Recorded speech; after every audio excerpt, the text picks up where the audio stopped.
నమస్కారం. రైతు నేస్తం ఫోన్ ఇన్ లైవ్ కార్యక్రమానికి స్వాగతం. ఈ రోజు కార్యక్రమంలో వ్యాపార సరళిలో కుందేళ్ల పెంపకం ఈ అంశం గురించి మనకు తెలియజేయడానికి మనతో పాటు స్టూడియోలో ఉన్నారు doctor J Sai Prasanna, assistant professor, పశుజన్యు శాస్త్ర విభాగం, పశువైద్య కళాశాల, రాజేంద్రనగర్, హైదరాబాద్. మరి ఈ అంశానికి సంబంధించి మీకు ఎటువంటి సమస్యలు ఉన్నా, సందేహాలు ఉన్నా స్క్రీన్ పైన కనిపిస్తున్న నెంబర్స్ కి వెంటనే కాల్ చేయండి. నమస్కారం మేడం. నమస్కారం అండి. మనం ఈరోజు కుందేళ్ల పెంపకం గురించి తెలుసుకుంటున్నాం. అయితే కుందేళ్లలో వాటిల్లో జాతులు అనేటివి ఉంటున్నాయా? వాటిల్లో ఎన్ని రకాల కుందేళ్ళు ఉంటాయి? ఈ కుందేళ్ళని మనం రెండు రకాలుగా పెంచుకుంటామండి. ఒకటి ఉన్ని కొరకు పెంచుకునే కుందేళ్ళు, అంటే వాటిని అంగోరా ర్యాబిట్స్ అని పిలుస్తారు. సో ఈ ఉన్ని కొరకు పెంచుకునే కుందేళ్ళని మన దేశంలో వచ్చేసి శీతల ప్రాంతాల్లో, అంటే ఉత్తర భారతదేశంలోని ఉత్తరాఖండ్, తర్వాత జమ్మూ కాశ్మీర్, తర్వాత సిక్కిం మొదలగు ప్రాంతాల్లో, అదే మన దక్షిణ భారతదేశంలో వచ్చేసి తమిళనాడులోని కొన్ని ప్రాంతాల్లో, అంటే ఊటీ అలాంటి శీతల ప్రాంతాల్లో వాటిని పెంచుకుంటూ ఉన్నారు.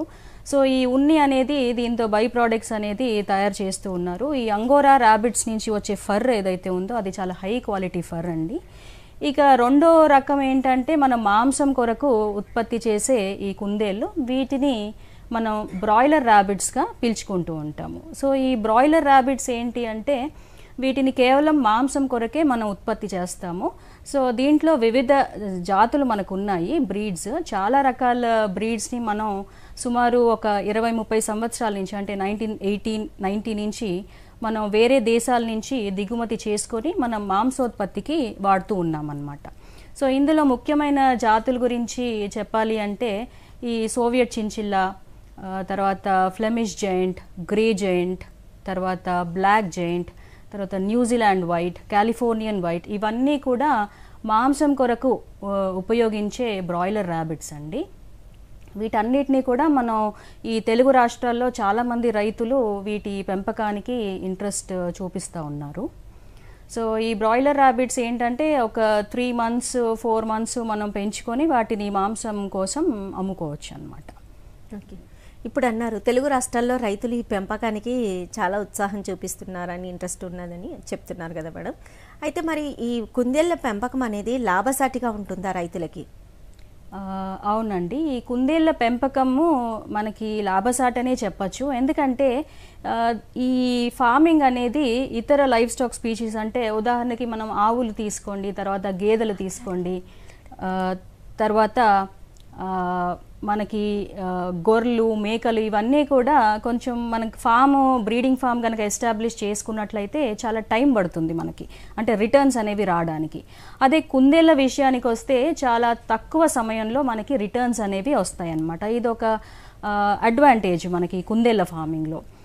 ఇంకోటి ఏంటంటే తక్కువ స్థలంలో మనం ఈ ర్యాబిట్ ఫార్మింగ్ అనేది స్టార్ట్ చేయవచ్చు. అదే కాకుండా పెట్టుబడి అనేది కూడా కొంచెం తక్కువగా కూడా మనం స్టార్ట్ చేసుకోవచ్చు. అంటే తక్కువ స్థలంలో, తక్కువ సమయంలో, తక్కువ పెట్టుబడితో మనం ఈ కుందేళ్ల పెంపకం అనేది చేసుకోవచ్చు. కాబట్టి ఇది లాభదాయకమనే చెప్పాలి. ఇంకొక విషయం ఏంటంటే మనం ఇన్ని అడ్వాంటేజెస్ ఉన్నప్పటికీ కూడా రైతు చూసుకోవాల్సింది ఒక మార్కెటింగ్ విషయం.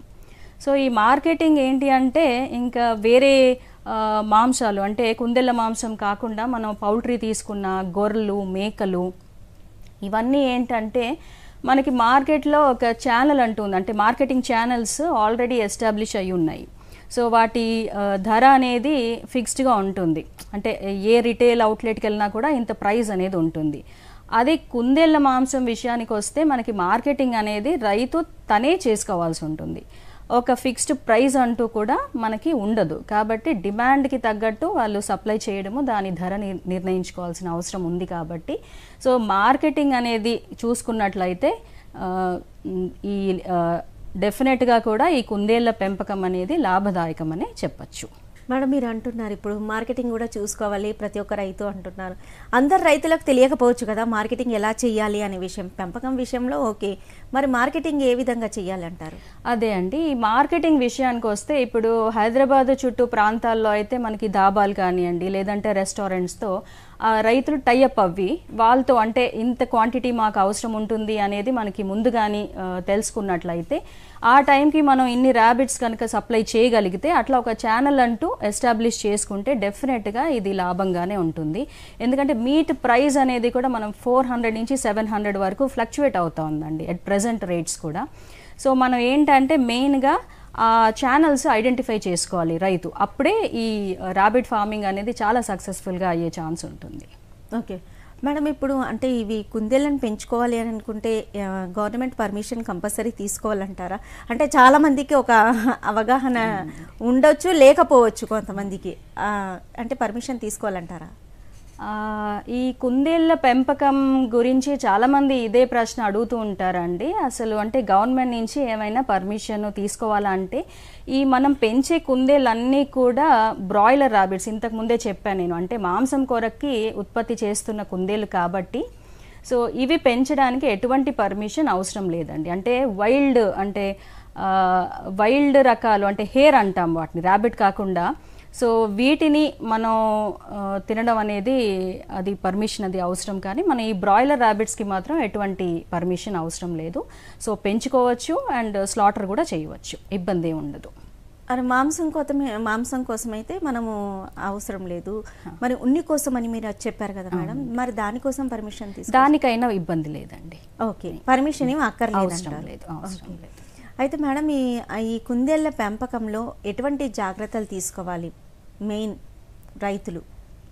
సో ఈ కుందేళ్ల పెంపకంలో మనం మొట్టమొదటిగా తీసుకోవాల్సిన జాగ్రత్త ఏంటంటే వాటికి వసతి సౌకర్యం అనేది ఏర్పాటు చేసుకోవాలి. సో మనం వ్యాపార సరళిలో ఎస్పెషల్లీ కమర్షియల్గా ఈ కుందేళ్ల పెంపకం చేపట్టదలుచుకున్న రైతులు తప్పనిసరిగా ఈ షెడ్ అనేది ఏర్పాటు చేసుకోవాలి. సో ఈ షెడ్ అనేది రకరకాలుగా ఏర్పాటు చేసుకోవచ్చు, అది మన బడ్జెట్ని బట్టి కూడా మనం నిర్ణయించుకోవచ్చు. సో తక్కువ ఖర్చుతో కూడా చేసుకోవచ్చు, పక్కాగా షెడ్ ఎక్కువ ఖర్చుతో కూడా మనం చేసుకోవచ్చు. సో ఇది షెడ్ కన్స్ట్రక్షన్ అనేది ఇతర లైఫ్ స్టాక్ స్పీషీస్ ఎట్లయితే మనం వేరే డైరీ ఫామ్ కానివ్వండి, గొర్రెల ఫామ్ కానివ్వండి, ఎట్లయితే తూర్పు పడమర దిశలో పెట్టుకోవాలని చెప్తామో అదే రూలు మనకి ఇక్కడ కూడా వర్తిస్తుంది. సో కుందేళ్ల షెడ్ కూడా తూర్పు పడమర దిశలో కొంచెం ఎత్తైన ప్రదేశంలో మనం నిర్మించుకోవాలి. సో గాలి వెలుతురు అనేది పుష్కలంగా వచ్చేటట్టు షెడ్లో మనం చూసుకోవాలి. చుట్టూ గనక మనం నీడనిచ్చే చెట్లు నాటుకున్నట్టయితే వేసవి కాలంలో చల్లగా ఉంటుంది, ఇంకా వర్షాకాలంలో అప్పుడు కూడా మనకి ఈదురుగాలుల నుంచి కూడా రక్షణ అనేది కల్పించిన వాళ్ళం అవుతాము. ఇదే కాకుండా ఈ డ్రైన్ అంటే మురుగునీరు అనేది నిల్వ ఉండకుండా మనం ఆ డ్రైనేజ్ సరిగ్గా చూసుకోవాలి. సో ఈ అంశాలు మనం దృష్టిలో పెట్టుకొని షెడ్ నిర్మాణం అనేది చేసుకోవాల్సి ఉంటుంది. ఓకే రైట్ మేడం, అంటే కొంతమంది ఇళ్లలో పెంచుకుంటారు, మరి వాళ్ళకి ఇచ్చే మీరు సలహాలు సూచనలు? సో మనం ఇళ్లలో కూడా చాలామంది పెంచుకుంటూ ఉంటారండి కుందేళ్ళు. అయితే ఈ పర్పస్ అది మనం పెట్స్ కోసం పెంచుకుంటున్నామా లేదంటే మాంసోత్పత్తి కోసం పెంచుకుంటున్నామా అనేది మనం గమనించుకోవాలి. సో పెట్స్ కోసం అయితే మనం ఇంటి పెరట్లో లేదంటే బాల్కనీస్లో కూడా ఇప్పుడు పెట్టుకుంటున్నారు. కానీ మనం కమర్షియల్గా అంటే వాణిజ్య సరళిలో మాంసోత్పత్తి కోసమే మనం గనక కుందేళ్ళని పెంచుకోవాలి అనుకుంటే తప్పనిసరిగా మనం షెడ్ అనేది ఏర్పాటు చేసుకోవాలి. సో మనకి ఎంత చిన్న స్థలం ఉన్నా కూడా మనం ఈ షెడ్ని కన్స్ట్రక్ట్ చేసుకొని దాంట్లో మనం ఎన్ని కుందేళ్ళు హౌస్ చేయగలిగితే అన్ని కుందేళ్ళని మనం పెంచుకోవచ్చు. మీరు ఇందాకటి నుంచి చెప్తున్నారు మేడం మాంసోత్పత్తి అని. అసలు ఈ కుందేళ్ళ మాంసం తినడం వల్ల ఎటువంటి ప్రయోజనాలు ఉంటాయి? ఓకే, కుందేళ్ళ మాంసము అనేది చాలా పోషక విలువలు కలిగిన మాంసం అండి. ఇవేంటంటే సామాన్యమైన ఆహారాన్ని తీసుకొని మంచి నాణ్యమైన మాంసాన్ని ఉత్పత్తి చేస్తాయి అన్నమాట. అంటే ఈ కుందేలు మాంసము మనకి వైట్ మీట్ అని చెప్తాము. సో ఇదేంటంటే ప్రోటీన్స్ అంటే మాంసకృతులు వచ్చేసి 20 నుంచి 22% మాంసకృతులు ఉంటాయండి. సో అదే కాకుండా మనకి కొలెస్ట్రాల్ కూడా చాలా తక్కువగా ఉంటుంది. సో కొవ్వు శాతము తక్కువగా ఉండడం వల్ల ఈ మాంసం అనేది అందరికీ కూడా అంటే హృద్రోగులకు కూడా ఇది తీసుకోవచ్చండి వాళ్ళు కూడా. సో ఇదే కాకుండా మనకి ఈ మాంసానికి ఇంకా ఉండే ప్రత్యేకతలు ఏంటంటే ఇది లీన్ మీట్. సో మనకి ఐరన్ కంటెంట్ కూడా ఎక్కువగా ఉంటుంది. అదే కాకుండా మనకి బి విటమిన్స్ అనేవి కూడా చాలా పుష్కలంగా ఉంటాయి అన్నమాట. సో ఎనీమిక్ కండిషన్స్లో కానీ ఇట్లాంటి ఎవరైనా కూడా ఈ మాంసాన్ని తీసుకోవచ్చు. ఇంకో విషయం ఏంటంటే ఈ కుందేలు మాంసానికి ఎటువంటి మతపరమైన రెస్ట్రిక్షన్స్ కూడా లేవు. అంటే ఉదాహరణకి మనకి పోర్క్ అంటే పంది మాంసం కానివ్వండి, బీఫ్ కానీ మనకి కొన్ని రెస్ట్రిక్షన్స్ ఉన్నాయి, కొన్ని కమ్యూనిటీస్ తీసుకోకపోవచ్చు.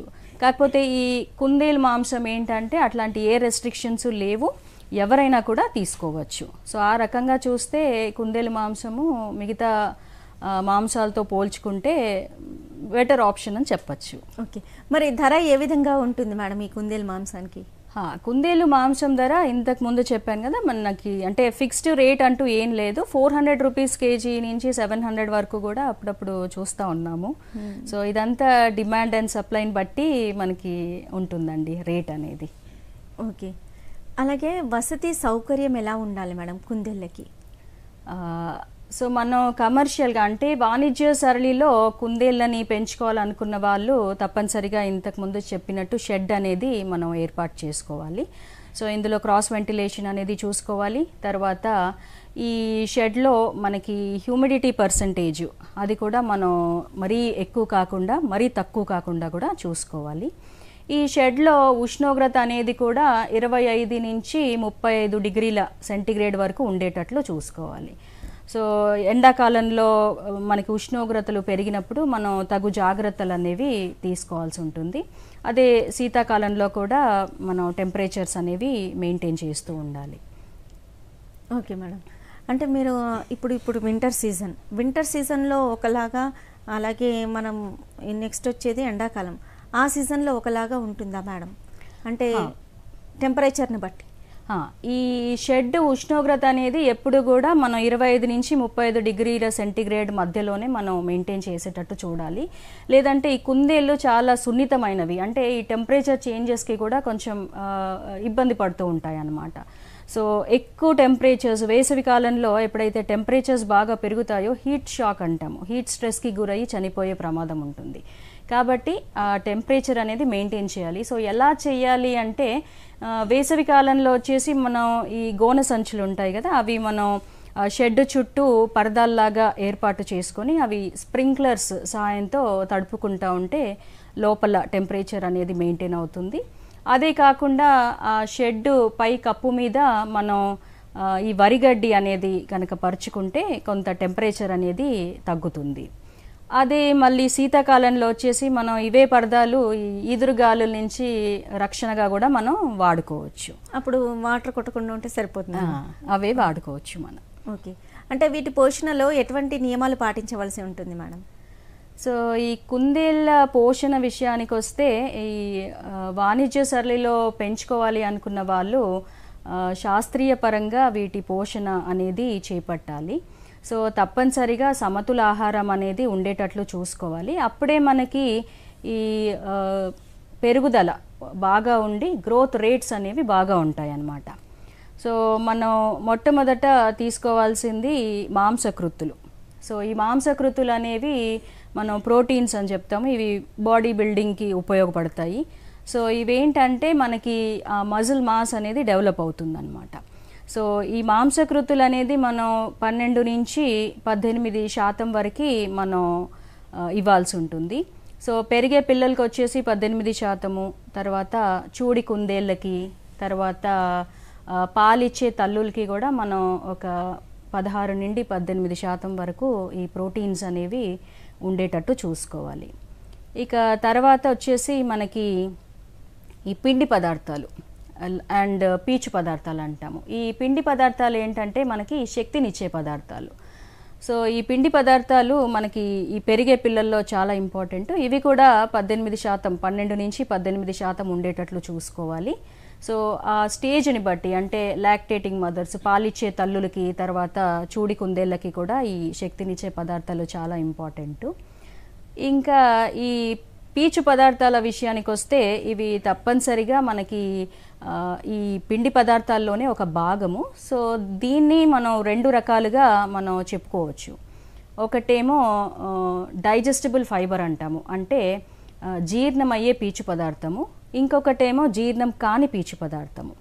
సో ఈ జీర్ణమయ్యే పీచు పదార్థం ఏంటి అంటే మనకి ఈ కుందేలు యొక్క పెద్ద పేగు అంటే సీకం అంటారు, దాంట్లో ఇది పులియబడి ఈ వోలటైల్ ఫ్యాటీ యాసిడ్స్ అంటే బ్యూట్రిక్ యాసిడ్, ఎస్టిక్ యాసిడ్ ఇట్లాంటి యాసిడ్స్ లాగా అది చేంజ్ అయిపోయి రక్తంలోకి శోషించబడి శక్తిని అనేది ఇస్తాయి అన్నమాట. సో ఈ కుందేళ్ళ యొక్క మెయింటెనెన్స్కి ఇవి చాలా ఇంపార్టెంట్. తర్వాత వచ్చేసి నాన్ డైజెస్టిబుల్ ఫైబర్ అంటే జీర్ణం కాని పీచు పదార్థము. సో ఇది కూడా చాలా ఇంపార్టెంట్ అండి. అంటే మనం ఇచ్చే ఆహారంలో ఈ పీచు పదార్థం యొక్క రోల్ ఏంటి అంటే ఈ జీర్ణాశయంలో ఈ పేగుల కదలిక అనేది ఈ దీనిపైన ఆధారపడి ఉంటుందన్నమాట, ఈ ఫైబర్ కంటెంట్ మీద. సో ఈ ఫైబర్ అంటే ఈ పీచు పదార్థం అనేది మరీ ఎక్కువైనా ఇబ్బందే, మరీ తక్కువైనా కూడా ఇబ్బందే. సో కనీసం మనం ఒక 14% ఫైబర్ కంటెంట్ అనేది ఉండేటట్లు మనం చూసుకోవాలండి. సో ఈ ఫైబర్ డిఫరెన్స్ అనేది వస్తే మనకి ఈ జీర్ణకోశ సంబంధిత సమస్యలు అంటే పారుడు కానీ ఇట్లాంటి సమస్యలు అనేవి ఉత్పన్నమవుతాయి. ఎందుకు అంటే ఈ కుందేలు జీర్ణకోశం అనేది చాలా సున్నితమైంది. అంటే ఏమాత్రం మనము ఫీడ్లో చేంజ్ చాలా సడన్గా ఇచ్చినా కూడా చాలా ఇమ్మీడియట్గా ఎఫెక్ట్ అవుతూ ఉంటుందన్నమాట. కాబట్టి ఏదైనా ఆహారంలో చేంజ్ చేయాలన్నా కూడా మనం చాలా స్లోగా మనం ఇన్కార్పొరేట్ చేస్తూ మార్చుకోవాల్సి ఉంటుంది. ఇక మాంసకృతులు చెప్పుకున్నాము, తర్వాత పీచు పదార్థాలు, పిండి పదార్థాలు చెప్పుకున్నాము. ఇక కొవ్వు పదార్థాల విషయానికి వస్తే మనం రెగ్యులర్గా ఇచ్చే ఆహారంలో 2-3% కొవ్వు పదార్థాలు అనేవి ఉంటాయి. కాబట్టి మనం అదనంగా ఈ కొవ్వు పదార్థాలు అనేది ఇవ్వవలసిన అవసరం ఉండదు. ఇవే కాకుండా మనం మినరల్స్, విటమిన్స్ సో ఇవి కూడా తప్పనిసరిగా సమపాలలో అందేటట్టు మనం చూసుకోవాలి. సో ఇవన్నిటితో పాటు శుభ్రమైన నీరు. సో ఈ పరిశుభ్రమైన నీరు అనేది ఎప్పుడు కూడా 24 గంటలు ఎల్లవేళలా మనకి కుందేళ్ళకి అందుబాటులో మనం ఉంచాలి. సో ఈ నియమాలు మనం పాటించినట్లయితే శాస్త్రీయ పరంగా మనం ఈ కుందేళ్ళ పెంపకం అనేది మంచి బాడీ వెయిట్స్ అనేవి రిజల్ట్ కనపడుతుందన్నమాట మనకి. ఓకే మేడం, అలాగే వీటికి ఏ దానా పెట్టాలంటారు? ఓకే, ఈ కుందేళ్ళకి ఇచ్చే ఆహారంలో మనం మెయిన్గా ఏంటంటే ఈ కుందేళ్ళు హెర్బివోరస్ అంటే శాకాహారిగా మనం పరిగణిస్తామన్నమాట. అంటే ఇప్పుడు మనకి మనుషుల్లాగా తర్వాత పందుల్లాగా ఇది ఒక్క పొట్ట భాగం మాత్రమే కలిగి ఉంటాయి అన్నమాట. అదే మనకి నెమరు వేసే జంతువుల్లో అంటే 4 అరల పొట్ట ఉంటుంది, కానీ కుందేళ్లలో మోనోగాస్ట్రిక్ అంటే ఒకటే భాగం ఉంటుంది అన్నమాట పొట్టలో. సో ఇవేంటంటే కేవలం గడ్డి తిని కూడా మనకి మంచి రిజల్టే ఇస్తాయి. సో ఈ గ్రీన్స్ అనేవి అంటే రకరకాల గడ్డి రకాలు ఉన్నాయి కదా మన దగ్గర, అవన్నీ కూడా మనం కుందేళ్ళకి ఇవ్వచ్చు. ఎస్పెషలీ పప్పు జాతి రకాలైన లెగ్యూమినస్ ఫాడర్స్ అంటాము. లైక్ ఉదాహరణకి మనకి లూసర్న్ కానీ బర్సిమ్ కానివ్వండి, ఇవన్నీ కూడా తర్వాత అలసందలు, కౌపి ఇవన్నీ కూడా కుందేళ్ళు చాలా ఇష్టంగా తింటాయి. సో వీటిని మనం కట్ చేసి కొంచెం ఆరబెట్టి విల్ట్ చేసి ఇవ్వాల్సి ఉంటుంది కుందేళ్ళకి. సో ఇదేంటంటే ఒకవేళ నీరు శాతం కూడా ఎక్కువైతే కూడా ఇంతకు ముందు చెప్పినట్టుగా ఈ డైజెస్టివ్ డిస్టర్బెన్సెస్ అనేది వస్తాయి. కాబట్టి మనం కొంత ఆరబెడితే ఆ ప్రాబ్లం అనేది మనకి రాకుండా ఉంటుంది. సో ఈ పచ్చి మేతల వల్ల మనకి ఏంటంటే దానా ఖర్చు అనేది తగ్గించుకుంటాం అన్నమాట. సో ఈ రకరకాల పశుగ్రాసాలు అనేది రైతు తను ఫామ్ స్టార్ట్ చేయబోయే ముందే పెంచుకున్నట్లయితే సో మనం యానిమల్స్ తెచ్చుకున్న వెంటనే ఈ పశుగ్రాసాలు అనేది మనం ఇవ్వగలుగుతాము. రైట్ మేడం, కాలర్ ఉన్నారు, మీతో మాట్లాడడానికి కాల్ తీసుకుందాం. నమస్తే అండి. హలో, హలో, మీ పేరు ఎక్కడి నుండి కాల్ చేస్తున్నారండి? జైత్యాల జిల్లా మరి. మీ పేరండి? కార్తిక్. కార్తిక్ గారు, ఏం అడగాలనుకుంటున్నారు, ఏం మాట్లాడాలనుకుంటున్నారు? మేడంతో మాట్లాడండి, డిస్టర్బెన్స్ గా ఉందండి కార్తిక్ గారు కొంచెం. మేము కుందేలను పెంచాలనుకుంటున్నామండి. చెప్పండి. కుందేలను పెంచాలి అనుకుంటున్నారు. అంటే ఫస్ట్ దానికి ఎంత ఖర్చు అవుతుంది, మినిమం స్టార్టింగ్ ఎంత ప్రైస్ అవుతుంది, ఇట్లా మాకు కొంచెం తెలుసుకుంటే మేము. ఓకే, ఎంత మీరు స్టార్టింగ్ లో ఎంత ఖర్చు అవుతుంది? అయితే ఒకటండి, మీరు ఎన్ని కుందేళ్లతో స్టార్ట్ చేస్తున్నారు ఫాము అనేది ఒకటి అవగాహనకి రండి. సో మేము మొట్టమొదటిగా చెప్పేది ఏంటి అంటే, కొత్తగా ఈ కుందేళ్ల పెంపకం అనేది చేపట్టే వాళ్ళు ఫస్ట్ ఒక యూనిట్ అంటే 8 ఫీమేల్స్ 2 మేల్స్, లేకపోతే ఒక 5 జతలు అంటే 5 మేల్స్ 5 ఫీమేల్స్తో మీరు ఫస్ట్ ఫామ్ స్టార్ట్ చేయొచ్చండి. సో దానికోసం కావాల్సిన కేజెస్ మీరు తయారు చేసుకోవచ్చు. ఈ కేజెస్ కూడా మనం ఈ పౌల్ట్రీ కేజెస్ ఎట్లా తయారు చేసుకుంటామో అట్లానే మనం ఏర్పాటు చేసుకోవచ్చు. సో ఇక మీరు ఖర్చు ఎంత అవుతుంది అని అడుగుతున్నారు. సో ఇప్పుడు మనం ఒక 10 యానిమల్స్ తీసుకుంటే మనకి అప్రాక్సిమేట్గా మీరు అంటే తక్కువ పెట్టుబడితో పెట్టదలుచుకుంటే మీరు 50,000 60,000 వరకు ఖర్చు అవుతుందండి. సో ఒకసారి మీరు స్టార్ట్ చేసిన తర్వాత ఇంకా మీరు ఇంతకు ముందు చెప్పాను నేను, మార్కెటింగ్ మీద మీరు కొంచెం అవగాహన తెచ్చుకొని ఎలా పెంచాలి అనే దాని మీద కూడా మీరు అవగాహన పెంచుకుంటే మీరు దాన్ని ఎక్కువ నంబర్తో మనం ఇంప్రూవ్ చేసుకోవచ్చు. అంటే ఆ 5 జతలతో వచ్చే పిల్లలతోటి మీరు ఎక్కువ నంబర్ కూడా చేసుకోవచ్చు అండి. అంటే కొన్ని జాగ్రత్తలు తీసుకుంటే కనుక అవి ఇంకా ఎక్కువ అయ్యే అవకాశం ఉందండి. అవునండి, ఇది ఏంటంటే ఈ ఉత్పత్తి సామర్థ్యం అనేది చాలా ఎక్కువగా ఉంటుందండి కుందేళ్ళకి. ఒక ఆడ కుందేలు ఒక సంవత్సరానికి దగ్గర 30 నుంచి 40 పిల్లలు ఇస్తుందండి. ఓకే మేడం, కాలర్ ఉన్నారు, కాల్ తీసుకుందాం మేడం. నమస్తే అండి. మేడం నమస్తే మేడం. మీ పేరు, ఎక్కడి నుండి కాల్ చేస్తున్నారు? నా పేరు బన్సీలాల్ మేడం, మాది రంగారెడ్డి జిల్లా. బన్సీలాల్ గారు, మేడంతో మాట్లాడండి, ఏం చెప్పాలనుకుంటున్నారో చెప్పండి. సరే మేడం, మాకు ఇప్పుడు రాజేంద్ర నగర్ లో దొరుకుతాయని చెప్పారు కదా కుందేలు.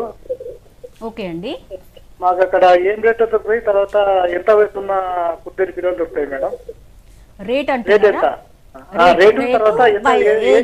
ఏజ్.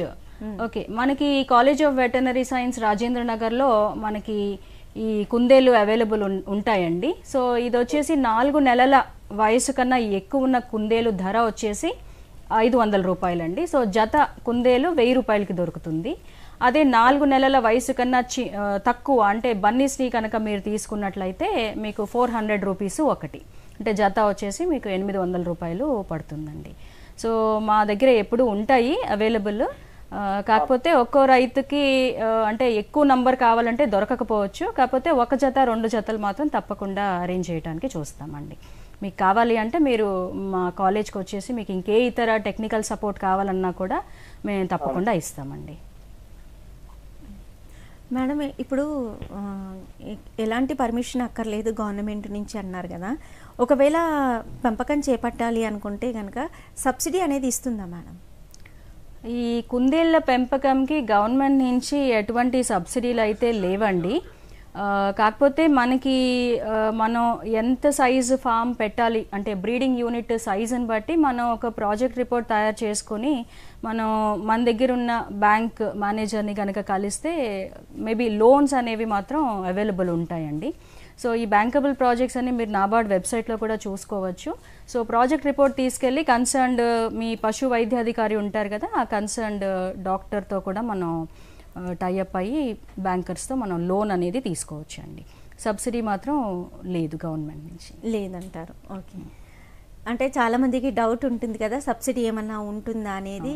అంటే మిగతా వాటిల్లో ఇచ్చినప్పుడు వీటికి ఏమన్నా ఉంటుందా అనేది ఒక డౌట్ ఉంటుంది, అందుకోసమని మేడం.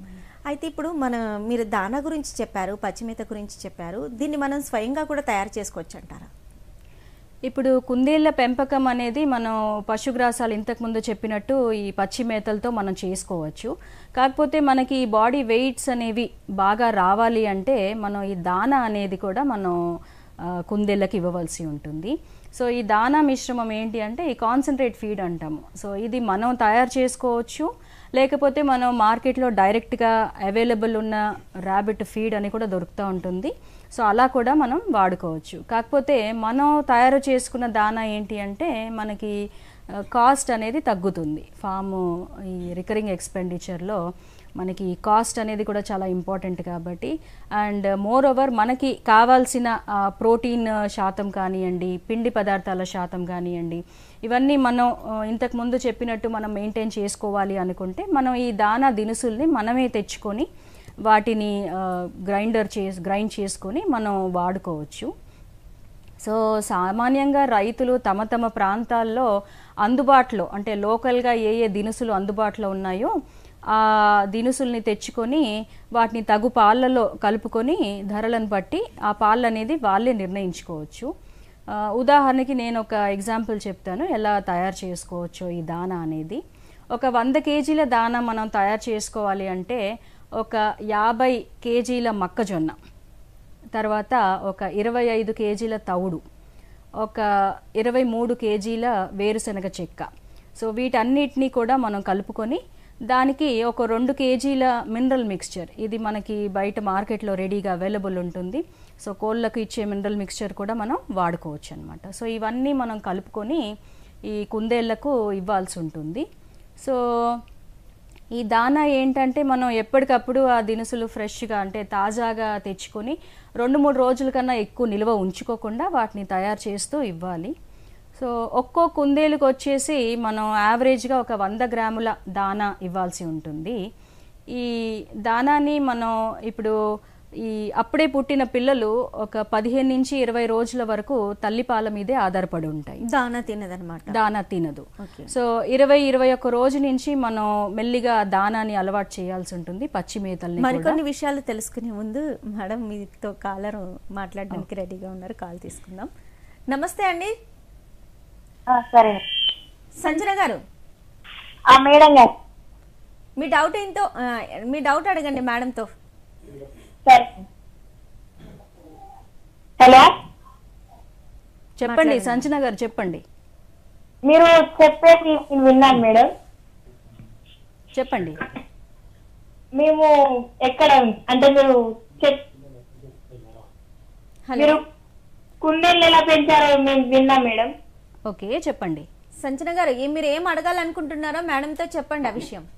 కుందేలు పిల్లలు ఎక్కడ దొరుకుతాయి చెప్పండి మేడం. కుందేలు పిల్లలు ఎక్కడ దొరుకుతాయి అంటున్నారు. ఓకే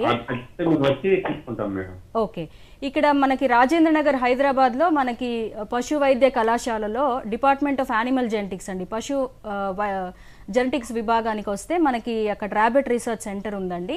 సో అక్కడికి వస్తే మీకు కుందేలు పిల్లలు కావాలి అంటే మీకు దొరుకుతాయండి. సో ఈ కాస్ట్ వచ్చేసి 4 నెలల వయసు కన్నా తక్కువ ఉన్న పిల్లలు మనకి 400 రూపాయలండి. 4 నెలల కన్నా పైబడిన బ్రీడింగ్ స్టాక్ కావాలంటే జత వచ్చేసి 1000 రూపాయలు, అంటే ఒక్కో కుందేలుకి మనకి 500 రూపీస్ అండి, 500 రూపాయలకి దొరుకుతాయి. మీరు మా కాలేజ్కి వచ్చేస్తే మీకు కావాల్సిన సపోర్ట్ అది కూడా ఇస్తాము. పశు వైద్య కళాశాల, రాజేంద్ర నగర్. అంటే కంపల్సరీ హైదరాబాద్కే రావాల్సి ఉంటుంది. ర్యాబిట్ ఫామ్ వచ్చేసి మనకి యూనివర్సిటీ పరిధిలో ఇక్కడ రాజేంద్ర నగర్లో ఒకటి ఉందండి, ఇంకొకటి కోరుట్ల కళాశాలలో ఇంకొకటి ఉందండి. సో మీరు మహబూబ్ నగర్ అంటున్నారు కాబట్టి రాజేంద్ర నగర్ రావాల్సి ఉంటుంది. మీకు తప్పకుండా మీకు కుందేళ్ళు దొరుకుతాయండి. Okay right madam. ఇందాక మీరు దానా తయారీ గురించి చెప్తున్నారు మేడం, కంటిన్యూ చేయండి. ఓకే, సో ఈ దానా వచ్చేసి మనం అప్పుడే పుట్టిన పిల్లలు దానా తినలేవని చెప్పాను కదా. సో తల్లి పాల మీదే ఆధారపడతాయి. ఒక 20 రోజుల తర్వాత వాటికి ఒక 50 గ్రాముల దానా చొప్పున మనం కుందేళ్ళకి అందించాల్సి ఉంటుంది. అదే ఇంకా పెరిగే పిల్లలకి ఒక 100 గ్రాముల దానా, చూడి కుందేళ్ళకి తర్వాత ఈ పాలిచ్చే తల్లులకి 150 నుంచి 200 గ్రాముల వరకు కూడా మనం దానా ఇవ్వాల్సి ఉంటుంది. సో ఈ దానాలో కూడా అంటే అప్పటికప్పుడు తాజాగా తయారు చేసుకోవాలి, ఎటువంటి విష పదార్థాలు అనేవి కూడా లేకుండా మనం జాగ్రత్త పడాలి. సో ఎస్పెషలీ శీతాకాలంలో మనకి బూజు పడతాయి ఈ దానా దినుసులు అవన్నీ. సో అలాంటి కేసులో చాలా జాగ్రత్తగా ఉండాలి, ఎందుకంటే ఎటువంటి విషపూరితంగా ఈ ఆహారం ఉన్నా కూడా ఈ జీర్ణకోశ సంబంధిత సమస్యలు అనేవి చాలా ఫాస్ట్గా వస్తాయి. సో ఆ విషయంలో మాత్రం చాలా జాగ్రత్తగా మనం వ్యవహరించాలి. Right madam. వరంగల్ నుంచి కాలర్ ఉన్నారు, కాల్ తీసుకుందాం మేడం. నమస్తే రజాకర్ గారు. హలో. హలో మేడం, మీ సమస్య ఏంటో చెప్పండి, మేడంతో మాట్లాడండి. అయితే ఇప్పుడు నా సమస్య అంటే నాకు డైరీ ఫామ్ ఉంది, కుందేల పెంపకం చేసే ప్లాన్ లో ఉన్నా. వాటి పెంచినాక మళ్ళీ మార్కెటింగ్ ఎట్లా అవైలబుల్ ఉంటుందని తెలుసుకుందామండి. అదే అండి, మీకు డైరీ ఫామ్ ఉందని చెప్తున్నారు మీరు. మేడం మేడం మీరు కుందేళ్ల ఫామ్ కూడా పెట్టుకోవచ్చండి. సో దీని మార్కెటింగ్ వచ్చేసి మీరు మీకు దగ్గరలో ఉన్న హోటల్స్ తర్వాత దాబాలతో ఒకసారి సంప్రదించి వాళ్ళ డిమాండ్ని ఒక్కసారి మీరు అర్థం చేసుకొని దానికి తగ్గట్టు మీరు సప్లై చేయగలిగితే మీకు డెఫినెట్గా ఈ కుందేళ్ల పెంపకం అనేది చాలా లాభంగా ఉంటుందండి. సో మనకి రీటైల్ అవుట్లెట్స్లో కూడా మీరు ఎప్పుడు అందుబాటులో ఉంచగలిగితే తప్పకుండా వినియోగదారులకి ఆ నమ్మకం కుదురుతుంది. డెఫినెట్గా మీ మీట్ అనేది మార్కెట్ అవుతుందండి. Okay madam. Right madam. చాలామందికి తెలియదు, అంటే తక్కువ బడ్జెట్లో కుందేళ్ల పెంపకం చేపట్టవచ్చు అనే విషయం ఈరోజు కొంతమంది తెలుసుకుంటున్నారనమాట ఈ విషయంలో. అయితే మేడం, ఇప్పుడు కుందేళ్లలో పునరుత్పత్తి ఏ విధంగా చేపట్టాలి? ఈ కుందేళ్లలో పునరుత్పత్తి సామర్థ్యం అనేది చాలా ఎక్కువ అండి. సో ఇప్పుడు మనము ఒక 6 నుంచి 7 నెలల వయసు గల ఆడ కుందేలు, అంటే ఇక్కడ వయసు కన్నా కూడా బరువు ఇంపార్టెంట్. సో ఒక 3 కేజీల బరువున్న ఒక ఆడ కుందేల్ని మనం ఒక మేల్ అంటే మగ కుందేలు కేజ్లో గనక 6 నుంచి 8 గంటలు ఉంచినట్లయితే ఈ క్రాసింగ్ అంటే మేటింగ్ అనేది పూర్తవుతుందన్నమాట. సో ఈ కుందేలలో ఏంటంటే మిగతా స్పీషీస్ అంటే గొర్రెలు కానీ మేకలు కానీ ఆవులు గేదెలు వీటిలో ఏంటంటే మనకు ఒక ఋతుక్రమం అంటూ ఉంటుందన్నమాట. ఈ కుందేలకు వచ్చేటప్పటికి ఋతుక్రమం ఒక సైకిల్ అంటూ ఉండదు. సో ఇవేంటంటే ఎప్పుడైతే ఆడ కుందేల్ని మనం తీసుకెళ్ళి ఒక మగ కుందేలు కేజ్లో ఉంచినట్లయితే అది అప్పుడే ఈ ఓవులేషన్ అంటే అండం అనేది విడుదల చేస్తుందన్నమాట. సో అప్పుడు ఆ క్రాసింగ్ అయిన తర్వాత మనకి పిండం అనేది అభివృద్ధి చెంది మనకి ఈ చూడి అనేది కడుతుందన్నమాట. సో ఒక్కసారి జత కట్టిన తర్వాత మనం ఈ 15 రోజులకి ఈ చూడి నిర్ధారణ అనేది చేసుకోవచ్చు అన్నమాట. సో ఈ చూడి నిర్ధారణ ఎట్లా చేస్తామంటే మనం క్రాసింగ్ అంటే మేటింగ్ అయిన కుందేల్ని 15వ రోజు కానీ 16వ రోజు దాని పొట్ట భాగం స్పర్శించినప్పుడు మనకి చిన్న చిన్న బాల్స్ గోళీలాగా మనకి తగులుతాయి అన్నమాట. అప్పుడు మనం ఈ చూడి నిర్ధారణ అనేది చేసుకోవచ్చు. ఒకసారి మనకి ఈ చూడి నిర్ధారణ అయితే దాన్ని మనం కేర్ అనేది తీసుకోవాల్సి ఉంటుంది. ఒకవేళ ఆ చూడి నిర్ధారణ కాకపోతే ఆ ఫీమేల్ని ఏదైతే ఉందో దాన్ని తిరిగి మరలా ఇంకొక మేల్ తోటి మనం క్రాసింగ్ అనేది చేసుకోవచ్చు అన్నమాట. సో ఇక్కడ ఇంకో విషయం ఏంటంటే ఎప్పుడూ కూడా మనం ఒక ఫీమేల్ని మేల్ కేజ్లో మాత్రమే మనం ఉంచాలి, రివర్స్లో మనం చేయకూడదు. ఒకవేళ మనకి క్రాసింగ్ అయిందా లేదా అనేది డౌట్గా ఉంటే అదే మగ కుందేలుతో తిరిగి 2వ రోజు అంటే డబల్ మీటింగ్ అంటాం దీన్ని. సో అలా కూడా మనం చేసుకోవచ్చు. అంటే కమర్షియల్గా మనం ఫామ్ స్టార్ట్ చేసినప్పుడు ఏంటంటే ఆ టైం అనేది కూడా మనకి ఇంపార్టెంట్. ఒక 15 రోజుల కాలం అనేది వేస్ట్ అవ్వకుండా మనం డబల్ మీటింగ్ చేసుకుంటే కంపల్సరీగా మనకి పాజిటివ్ ప్రెగ్నెన్సీస్ అనేవి ఎక్కువగా వచ్చే అవకాశం ఉంటుంది.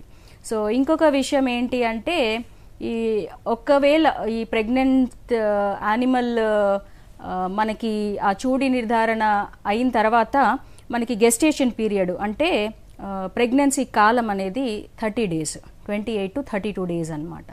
సో ఆ పీరియడ్ అయిపోయిన తర్వాత మనం కుందేలు అనేది ఈనుతుంది. సో ఈనిన తర్వాత ఆ పిల్లలు కూడా మనకి ఒక 28 రోజులు అంటే 4 వారాల పాటు ఈ పాలు అనేది ఇవ్వాల్సి ఉంటుందన్నమాట. సో 2 months అంటే 1 నెల గెస్టేషను 1 నెల వీనింగ్, ఈ 2 నెలల తర్వాత 1 వారం పాటు మనం గ్యాప్ ఇచ్చేసుకుని తిరిగి మళ్ళా మనం క్రాస్ చేసుకోవచ్చు అన్నమాట. సో ఈ లెక్కను మనం చూసుకుంటే ఒక్కో ఆడ కుందేలు నుంచి సుమారు 5 నుంచి 6 సార్లు మనం మేటింగ్ అనేది చేసుకోవచ్చు అన్నమాట, బ్రీడింగ్కి వాడుకోవచ్చు. సో ఒక్కసారి ఈ ఆడ కుందేలు ఈనిన తర్వాత మనకి అంటే ఎవ్రీ 2 monthsకి ఒకసారి మనకి పిల్లలు వచ్చే అవకాశం ఉంటుందన్నమాట. సో మనకి నంబర్ కూడా చాలా ఎక్కువ, అంటే ఈ రీప్రొడక్టివ్ పొటెన్షియల్ అంటాం, అంటే ఈ పునరుత్పత్తి సామర్థ్యం అనేది చాలా ఎక్కువగా ఉంటుందన్నమాట వీటిలో కుందేళ్ళలో. అవునండి. Okay madam. అలాగే చూడి పిల్లల యాజమాన్యం కూడా చెప్పండి మేడం, ఇందాక మీరు చూడి గురించి చెప్తున్నారు. సో ఈ చూడి కుందేళ్ళని మనం ఒక్కసారి డయాగ్నోస్ అయిన తర్వాత చాలా జాగ్రత్తగా చూసుకోవాలండి. వాటికి సపరేట్ కేజ్లో వాటిని పెట్టేసి, సో ఇందాక చెప్పాను కదా మన చూడి కాలం వచ్చేసి 28 నుంచి 32 రోజులు.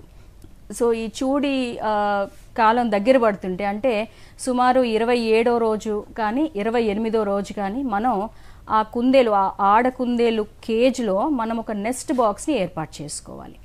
సో ఈ నెస్ట్ బాక్స్ ఏంటంటే మనం చెక్కతో తయారు చేసుకోవచ్చు. సో ఈ నెస్ట్ బాక్స్ వచ్చేసి ఒక 80 నుంచి 100 సెంటీమీటర్ల పొడవు, ఒక 40 సెంటీమీటర్ల వెడల్పు, ఒక 30 సెంటీమీటర్ల ఎత్తు. సో ఈ సైజులో మనం కనుక నెస్ట్ బాక్స్ తయారు చేసుకొని ఆ కేజ్లో కనుక ఉంచినట్లయితే ఈ ఆడకుందేలు ఏం చేస్తుందంటే తనకి కావాల్సిన బెడ్డింగ్ మెటీరియల్ అనేది తయారు చేసుకుంటుంది. ఎట్లా అంటే మనం దాంట్లో కొంచెం వరిగడ్డ అనేది కట్ చేసుకొని వేయచ్చు. అది కూడా తన శరీరం మీద ఉన్న ఉన్ని ఏదైతే ఉంటుందో ఆ ఫర్ని తను లాగేసుకొని ఒక మంచి బెడ్ అనేది పుట్టబోయే పిల్లలకి అది ఏర్పాటు చేస్తూ ఉంటుందన్నమాట. సో ఈనడం అనేది యూజువల్గా మనకి రాత్రిపూట జరుగుతూ ఉంటుంది, లేదంటే తెల్లవారుజామున. సో ఈ ప్రాసెస్ అంతా కూడా మనం కిండ్లింగ్ అంటాము. సో ఇది సుమారు ఒక అరగంట సమయం పడుతుంది. ఈ సమయంలో ఒక 4 నుంచి 10 పిల్లలు వరకు, అంటే యావరేజ్గా మనం ఒక 5-6 పిల్లలు అనేవి మనకు వస్తాయి అన్నమాట. సో ఈ రకంగా కుందేలు. సో ఈనే సమయంలో మనం తీసుకోవాల్సిన ఇంకో జాగ్రత్త ఏంటి అంటే తప్పకుండా ఈ దానా మిశ్రమము తర్వాత నీళ్లు అనేవి మనం ఏర్పాటు చేయాలి ఆ కేజెస్లో. లేకపోతే ఒక్కోసారి అవి ఆకలితో ఉన్నప్పుడు పిల్లల్ని కూడా తినే అవకాశం ఉంటుంది. సో అది మనం అవాయిడ్ చేయాలి అంటే తప్పకుండా దానికి కావాల్సిన ఆహారం అనేది ఆ కుందేలు కేజ్లో మనం అందుబాటులో ఉంచాలి. మేడం, ఇక కుందేలు పిల్లలు పుట్టిన తర్వాత అప్పుడే పుడతాయి కాబట్టి ఆ పిల్లలని ఏ విధంగా చూసుకోవాలి, ఎటువంటి జాగ్రత్తలు పాటించాలంటారు? అప్పుడే పుట్టిన కుందేలు పిల్లలు చాలా చిన్నగా ఉంటాయండి. అది వెయిట్ వచ్చేసి కూడా 40 నుంచి 50 గ్రాములు మాత్రమే ఉంటాయి. అవి కళ్ళు కూడా తెరవవు, అంటే 7వ రోజు 8వ రోజు వరకు కూడా కళ్ళు తెరవవు. వాటి శరీరం కూడా స్కిన్ చాలా సున్నితంగా ఉంటుంది, ఎటువంటి బూరు అంటే ఫర్రు కూడా ఉండదు. సో అట్లాంటి పిల్లల్ని మనం చాలా జాగ్రత్తగా చూసుకోవాలి. సో ఇందాక చెప్పాం కదా, నెస్ట్ బాక్స్లో ఆ పిల్లల్ని ఈనుతుంది ఆ తల్లి కుందేలు. సో రోజుకి ఒకసారి మాత్రమే ఆ తల్లి కుందేలు పిల్లలకి పాలు అనేది ఇస్తుంది. సో ఒక్కో ఆడకుందేలుకి ఒక 8 చన్నులు మాత్రమే ఉంటాయి. ఒకవేళ అంతకన్నా ఎక్కువ పిల్లలు గనక పుడితే మనం అదే సమయంలో ఈనిన వేరొక తల్లికి కూడా ఈ ఎక్స్ట్రా పిల్లలు ఏమైనా ఉంటే మనం ఆ కుందేలుకి ఇవ్వవచ్చు. సో అప్పుడే పుట్టిన కుందేలు 21 రోజుల వరకు కూడా 28 రోజుల వరకు కూడా ఈ తల్లి పాల మీద ఆధారపడి ఉంటుందన్నమాట. ఒక 15-16 రోజులైతే ఇక పూర్తిగా తల్లి పాల మీదే ఆధారపడి ఉంటుంది. సో ఆ టైంలో ఈ పాలు అనేది ఆ పిల్లలకి తప్పకుండా అందేటట్టు మనం జాగ్రత్త తీసుకోవాలి. ఒక్కోసారి తల్లి కుందేలు పిల్లలకి పాలు పట్టించకపోవచ్చు, కొన్ని కుందేళ్ళు అలా కూడా ఉంటాయి, ఆ మదరింగ్ ఎబిలిటీ అనేది ఉండకపోవచ్చు. సో అట్లాంటప్పుడు మనం స్వయంగా రైతు ఆ పిల్లల్ని తల్లి చన్నుల దగ్గరికి తీసుకెళ్ళి పాలు తాగించాలి. సో ఈ పాలు అనేది కొంచెం థిక్గా ఉంటుంది. మనం పిల్లలు పాలు తాగాయా లేదా అనేది కూడా మనకు ఒక్కోసారి డౌట్ వస్తుంది. సో మనం అది ఎలా గుర్తుపడతామంటే ఆ పిల్లలు తాగిన తర్వాత వాటి పొట్ట భాగం మనకి రౌండ్గా అంటే తెలిసిపోతుంది అనమాట తాగాయి అని. సో అట్లా మనం పిల్లల్ని తప్పనిసరిగా ఈ పాలు అనేది పట్టించుకున్నట్లయితే ఈ మార్టాలిటీ అంటే పిల్లల్లో మరణాలు చాలా మటుకు తగ్గించుకోవచ్చు. సో మనం ఈ పిల్లల్లో మరణాల శాతం అనేది తగ్గించుకోగలిగితే ఈ ఫామ్లో మార్టాలిటీ తగ్గి మనకి నంబర్ అనేది ఎక్కువ వస్తే తప్పకుండా ఇది లాభదాయకంగా ఉంటుంది. మరొక విషయం ఏంటంటే మేడం, కేజెస్ గురించి చెప్పారు కదా, కేజెస్ను మనం ఎలా తయారు చేసుకోవచ్చు అంటారు? సో ఈ వాణిజ్యపరంగా ఈ కుందేళ్ల పెంపకం చేపట్టే రైతులు వీటిని కేజెస్లో మాత్రమే పెంచుకోవాల్సి ఉంటుంది. సో ఈ కేజ్ పద్ధతి వల్ల ఉపయోగాలు ఏంటి అంటే మనకి యాజమాన్యం అనేది చాలా సులభంగా చేసుకోవచ్చు అన్నమాట.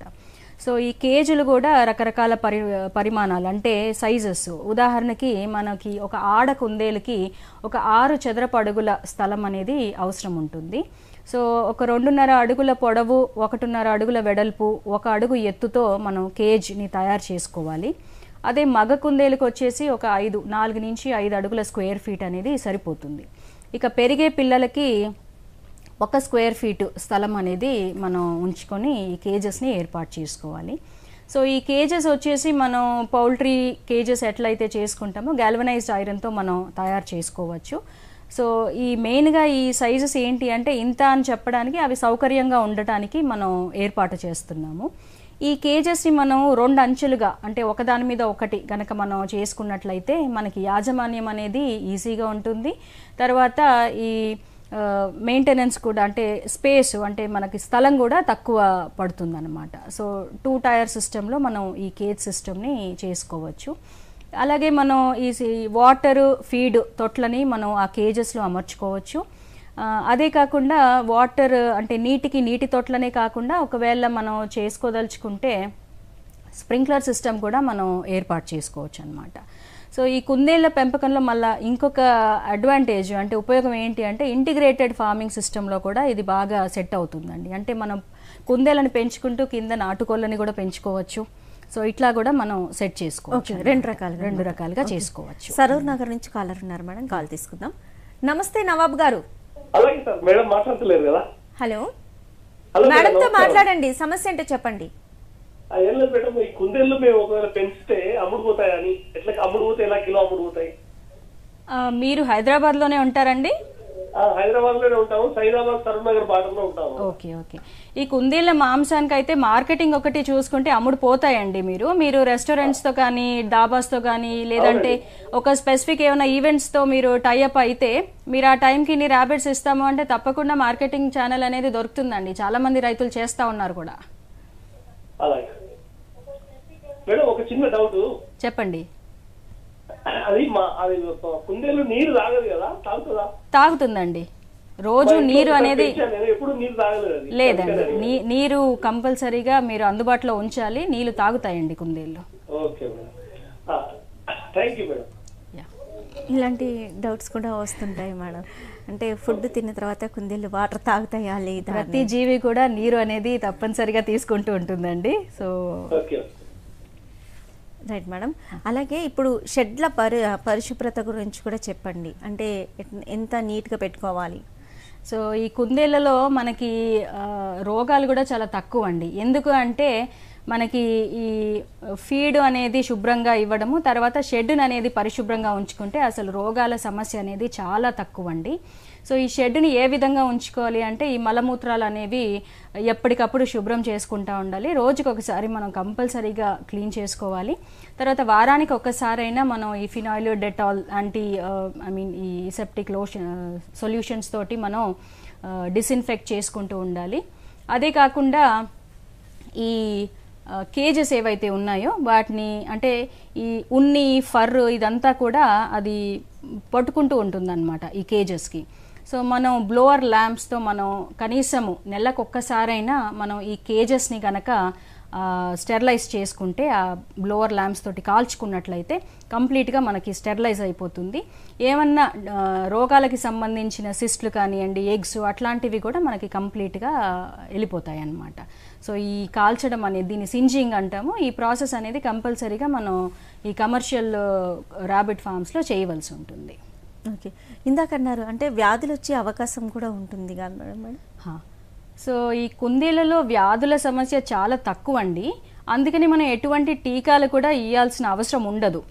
అన్లైక్ పౌల్ట్రీలో ఎట్లయితే మనకు ఒక స్పెసిఫిక్ షెడ్యూల్ ఉంటుందో ఈ కుందేళ్లలో అట్లాంటి టీకాలు అనేవి మనం ఇవ్వము. అదే కాకుండా ముందస్తు జాగ్రత్తగా కూడా యాంటీబయాటిక్స్ కానివ్వండి, ఇంకేమైనా డ్రగ్స్ కూడా ఇవ్వవలసిన అవసరం ఉండదు. ఎప్పుడైనా మనకి సమస్యలు వస్తున్నాయి అంటే ఒకవేళ సూక్ష్మజీవులు అంటే బ్యాక్టీరియా వల్ల కానివ్వండి, లేదంటే వైరస్ వల్ల కానివ్వండి, కొన్ని పరాన్న జీవుల వల్ల అప్పుడప్పుడు సమస్యలు వచ్చే అవకాశం ఉంటుంది. ఇవన్నీ కూడా మనం షెడ్ సరిగ్గా అంటే పరిశుభ్రంగా ఉంచుకోకపోవడము, లేదంటే హ్యూమిడిటీ శాతం పెరిగినప్పుడు, లేదంటే ఎక్కువ కుందేలు కిక్కిరిసి ఉంచడం వల్ల కూడా మనకి అప్పుడప్పుడు ఈ రోగాలు అనేవి కనపడుతూ ఉంటాయి. సో ముఖ్యంగా మనం డిసీజెస్ గురించి చెప్పుకోవాలంటే పాస్చురెల్లోసిస్ అంటామండి. ఇది పాస్చురెల్లా మల్టోసిడా అంటాము. ఈ సూక్ష్మజీవి వల్ల ఈ వ్యాధి అనేది వస్తుంది. సో దీంట్లో ఏంటంటే మనకి ఈ ముక్కులో నుంచి నీరు కారడము, తర్వాత దగ్గు, ఈ శ్వాస నాళాలు అనేవి చీముతో నిండిపోతాయి అన్నమాట. సో ఒక 2-3 రోజుల్లో చాలా ఇబ్బందిగా బ్రీత్ చేసుకోవడం అనేది కష్టంగా ఉంటుంది, అది చనిపోయే అవకాశం ఉంటుంది. సో ఇట్లాంటి కండిషన్స్ కనుక మనం ఐడెంటిఫై చేస్తే వాటిని వేరొక షెడ్లోకి లేదంటే మిగతా వాటితో కలపకుండా యానిమల్ని మనం సపరేట్ చేసుకొని దానికి తగు ట్రీట్మెంట్ అనేది చేసుకోవాల్సి ఉంటుంది. Right madam. కుందేళ్ల పెంపకం గురించి చాలా చక్కటి విషయాలు తెలియజేశారు. స్టూడియోకి విచ్చేసినందుకు ధన్యవాదాలండి. థ్యాంక్స్. ఈ అంశానికి సంబంధించి మరింత అదనపు సమాచారం కోసం సంప్రదించవలసిన చిరునామా doctor J Sai Prasanna, assistant professor, పశుజన్యుశాస్త్ర విభాగం, పశువైద్య కళాశాల, రాజేంద్రనగర్, హైదరాబాద్. Phone number 800-8910925.